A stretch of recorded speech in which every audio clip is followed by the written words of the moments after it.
typically? Anybody? What's the question they ask after you go over pricing and everything? What's their next question? They want to know how you're going to do what? How are you gonna market the home? How you're going to market the home. And then what do you say? I'm not. I'm just kidding. I go, I'm not. City trees. Facts. But what do we tend to do as agents? What do we associate marketing with? Putting on the MLS. Here's all the things like we syndicate to over 350 sites. We'll put your house on Craigslist. We'll put it here. We'll put it there. Is that marketing? Yes, and That's is it advertising? It is a part of marketing. it's It exposure. is a part of marketing. The challenge is we don't explain marketing the right way to a seller. And when you don't explain it the right way, then you're inviting yourself up for the pitfall that we all have dealt with, which when the home isn't selling, they come to you and say, what? What are you doing to sell it? What are you doing to market it? What are you doing to market my house? Let's show it to more people. And what do we know? If we show it to more people, we're going to what? Just have more people tell us it's what? Overpriced. Yep. Right? But when you go and have a pricing conversation with a seller, the knee jerk is you just want to lower the price because you want your commission. You just want to lower the price because you don't want to do all the work to market it. Those are the types of thoughts that these sellers are having. So how do we explain it to a seller in a way that gets them on board with looking at pricing as a part of the process? That's what we need to do. So this is called the marketing triangle. And just out of curiosity, in the room, how many people heard me talk about this at Daily Growth or on our social media? So, okay, not quite half. Okay. So this is the marketing triangle.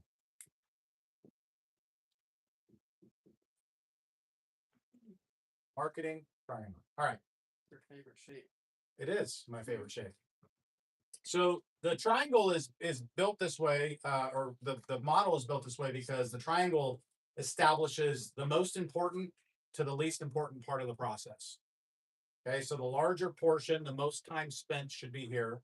The next amount of time should be spent here, then here, then here, as far as strategy goes.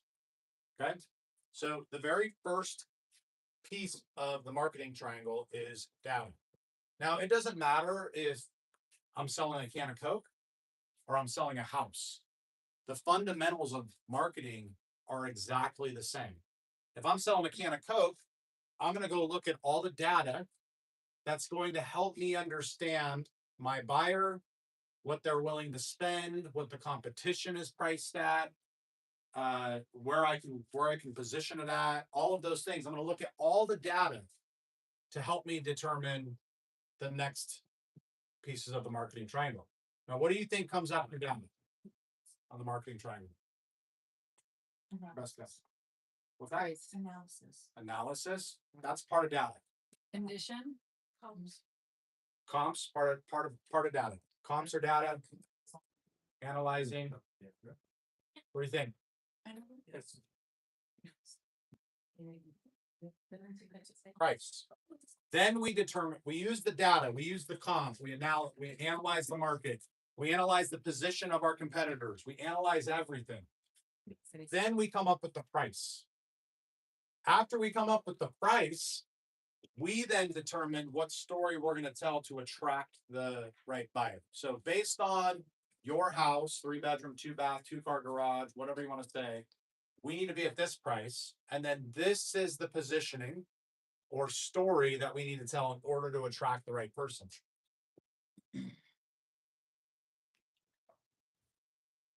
Positioning. All right. And what do you think the very last part of the triangle is? Exposure. Exposure.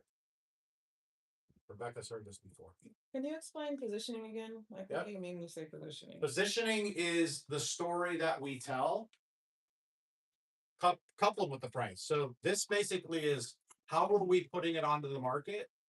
Like, here's an example.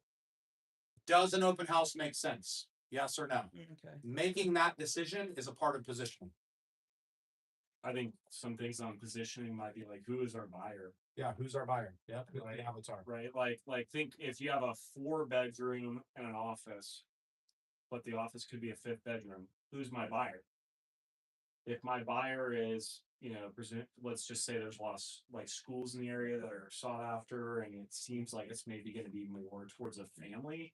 That 5th bedroom, marketing as a 5th bedroom could cause you to have more exposure, right? So because you're positioning correct. That makes sense. So positioning helps you look at the product you have Mhm. and you determine the story you're going to tell to attract the right person. So in this case, a 5th bedroom, good schools around, that's probably some of what you're going to talk about in the marketing to attract that person in. Yeah, and that's knowledge too. Like, right? Like do you ever have a buyer that says like, don't show me anything with 5 bedrooms, 4 bedrooms only? You say yes. I would argue no. You're gonna get that 1 out of 100 people. 1 out of 100 people is gonna be like, yeah, I only want to see 4 bedrooms and as 5 don't show me. Most people, when they look, they say it has to have at least. They don't say no more than. It's very rare. It happens, but it's very rare. Right. So that's where we position it the correct way for the buyer that we're looking at can really make a big difference.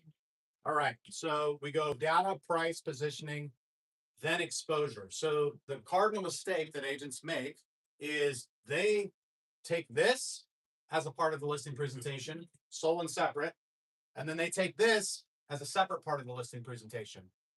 And they say, all right, now that we've come up with the price, let's talk about the marketing. This is traditionally where we put marketing, is just right here. And just so you know, if you're on Zoom, he's drawn a triangle. Oh, I have it. Oh, perfect. So hopefully you can see it. Yeah. Thank So you. Good job. now, why is this a problem? And I think we've established it. Like when the seller calls you and says, "What the hell are you doing to sell my house?" And now all you can do is defend where you're putting it. Like, oh, we put it here. We put it on social media. We added it to our story. We did another open house. We did this. We did that. We did this. You're stuck defending this. Now, if you bring the seller into the full marketing conversation at the listing appointment, so you sit down and you explain, seller, this is marketing. As a professional marketer in any industry, this is the process that they go through in order to sell the product for the most amount of money. So now that they understand this, now when they come to you and say, "What are you doing to market my property?" You say, "That's a great question. Let's go back and revisit the marketing process and make sure we're doing everything we need to do to get your home sold." Now you're inviting them back into looking at the data. So now you get to look at the showing feedback, the amount of showings you've had, views or sales that have happened with your competitor. And you get to compare all of that. And then you get to say, great, based on all of that data, is our pricing in the right place to align with the positioning and exposure that we're currently doing? Does that make sense? Yeah. It opens up the conversation and invites the seller into this, and it removes the seller's identity that they have tied into the price. They're no longer like, I really want this price. I mean, of course, they're going to have emotion around that. But now they understand that this is the marketing process. The process is this, not, hey, we come up with a price and then I shoot clowns out of cannons out of your front yard with the airplane and a flag flying behind it that says house for sale. Like, that's not how marketing works. Marketing, like, if I show it to 10,000 people and it's overpriced, I'm going to have 10,000 people tell me that it's overpriced. So this has to become a part of the process. And this is the best way that we have to explain it to someone, to invite them into the marketing process. So what are you guys hearing? What are some ahas that you're having? I just had this conversation this morning. So I did not explain it anywhere near that good, but I have a client who's buying here in Idaho, but she has a house to sell in Santa Cruz that's not moving. Okay. And so she's got an emotional tie to it. And I said, the bottom line is you can call your realtor and talk to them about what price point is the data actually showing and ask for that data. Mm. And then you're gonna have to make adjustments based on the information he gives you versus the price that you told him that you wanted in order to get that property to move. So this just will help me explain it a lot better in the future too. So, yeah. Who else? Yes. Well, I think this is awesome because you're basically inviting the client into the process of how you come up with stuff. Yeah. And so it just exposing it, being totally transparent will let them know how you came up with the info.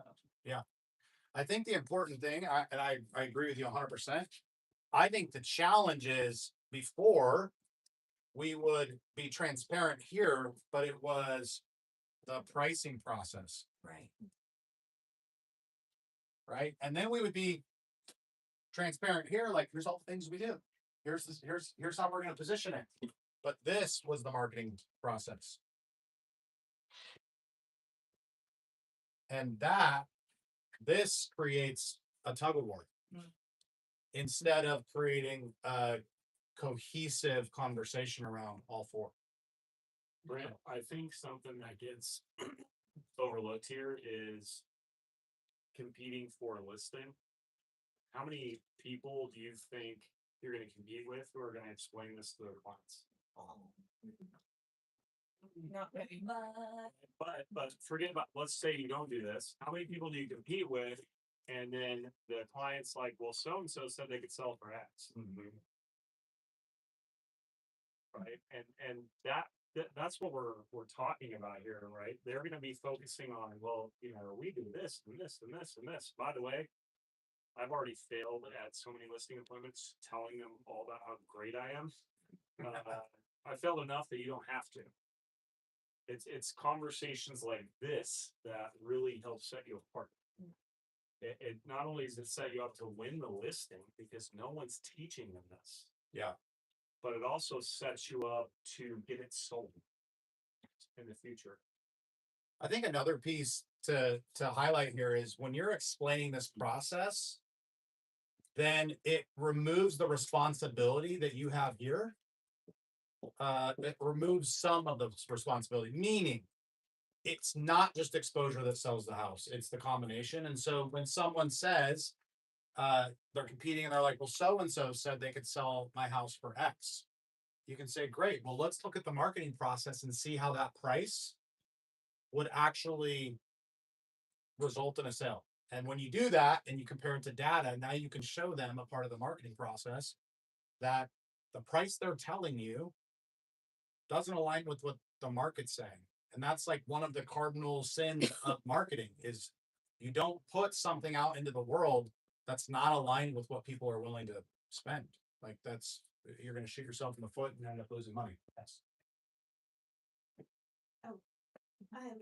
Okay, well, one of the other things at least for me that I talk about is not just price, but let's talk about the process and price and what's going to happen. And let's do a little forward plan and then say, okay, maybe instead of price reductions, what about seller incentives? Because a lot of realtors don't understand mortgages and financing and stuff like that. So yeah, so the incentives, closing costs, stuff like that, instead of price reductions, I find a lot of people start going, what? Nobody's talked about this before. Yeah. And sometimes those are the things that will push it over the edge. Yeah. My thought. Yeah, I think the important thing about that is when you start talking about credits towards closing costs, credits towards interest rate, is the positioning side of things. Understanding the product. Maybe a credit doesn't make sense for the product. Maybe it is the perfect thing for the product. That's exactly what I was going to say is positioning. It's kind of like going back to that 5-bedroom versus 4-bedroom. It might make more sense to be 4-bedroom than 5. It's positioning. Might make more sense to do a seller incentive, but it might not. Like my argument against the seller incentive is you can't search that. Right. And since everything's driven by search, like Zillow, I can't search by incentives on Zillow. So a price reduction, that's going to end up in my search. Incentive won't. Doesn't mean incentives don't make sense, right? Maybe it's a closing tool for your back pocket. Like, hey, incentive great. I'm going to call everyone and tell them. Yeah, that's, so here's where my head goes with incentives. If everything else is equal, the incentive is the thing that gets them to act. So if you have two houses that are identical and they're both priced at $500,000, the one with the incentive is gonna be the one that that's gonna be the thing that causes people looking to act. Yeah. So it might, it's, I think the big picture here is like, we're gonna put this into our listing presentation. Yeah. Showing them this, like, what is small here? The exposure rates. Yeah. So what do they, by and large, traditionally, like someone interviewing an agent to sell their home, what are they focused on? Exposure. So runs ads in the newspaper, or so and so is really well known in the neighborhood, or I mean, what are some other things you've heard here? Come on. so it has a good social media following. Oh yeah, they've got 682 followers, or what I think, right? Yeah, it's 6 houses. Yeah, they're gonna hold it open every day until it sells. Right? Like all these things that you're competing with, but you're changing the game. And no one's realizing it, but that's what you're actually doing here is you're changing the game for the seller. When Brent went over this, I mean, we're gonna do what, like it's probably a 2-hour class in this. If you don't know that, that's what we're doing. Sweet. I was already looking at data. I'm like, oh my god, that's a half hour. Price is a half hour. Positioning's a half hour. And then exposure a half hour. Yeah. Like, and we could probably do like a full 8-hour class on this, but when we launch the class on this right here, you guys will be the first to get it. So, but super. This is a game changer in my opinion. You need to master it. And when Brent says you're going to hear it 10 times, that's going to be your first step towards mastery, and then you implementing it 10 times is your next step, right? And then Well, teaching it 10 this times is your next step. 1000% not being presented by anybody. It's not being presented by anybody. So already it's a differentiator. And then you add to the fact that this is going to invite them into actually having real pricing conversations. And now that they know this, I'm waiting for the day they call me and say, what are you doing to market my house? I'm like, you know what? That's a great question. When do you have time where we can go over the marketing process to make sure that we're checking all the boxes? Well, and just so because some of you probably don't want to have that conversation at all. This is going to avoid 9 out of 10 of those conversations because you already talked about it. You put the onus back on them. Yeah. Well, you set it up in the thing, and then by the way, what can you do every Tuesday? You can remind them about your marketing strategy. Hey, I reviewed the data this week. This many homes sold. Here's the price. Right? Based on that, our price is off or it's on. Yeah. Right? You don't even get to marketing. You gotta go through the data, then price, then positioning, right? And then ultimately exposure. Sweet. All right. Any other thoughts or takeaways? Sweet. Gonna get us out of here early. Gratitude. Who or what are you grateful for? Let's go with Megan. Any other volunteers? Go ahead, Megan. I just want to say I'm proud mom. My son won state baseball. He put in so much hard work, so we're great to see that. And then my oldest is home from college, so my mama heart is just super full right now. So he's home for the next month. Where's she going to school? NYU. Wow. Yeah, so she's going back to New York in July, but I get her for a month, so Cool. it's exciting. I just lost my middle back last night. It's like, how is it for her coming from New York to here? Does she feel like the lifestyle just Oh, completely, fun. it's so slow? She's in Italy for study abroad, so she's super excited to have some different food options. Weirdly, and then I was like, you should probably drive around the block because she hasn't really driven a car in a very long time. That's funny. Ty, Oh, you're up. I'm gonna be in that same direction. I hope to get some kids onto the podium this year. First time scoring points since 2009 for our boys, and had a kid take fifth in state and third in discus for my girl, and we won state.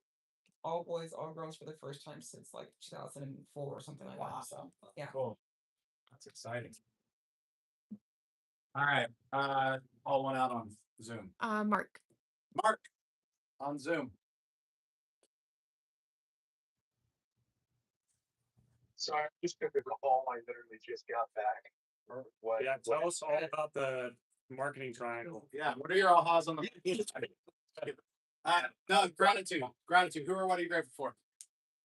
I am grateful for my kids' school. So they just kind of had my daughter's had her big sort of luncheon thing for one of her last days before summer, and it's got another award for being sweet. And we just had a really good experience at that school, and yeah, just grateful that we found it. Sweet. Brent, I know we talk about gratitude on DG every day.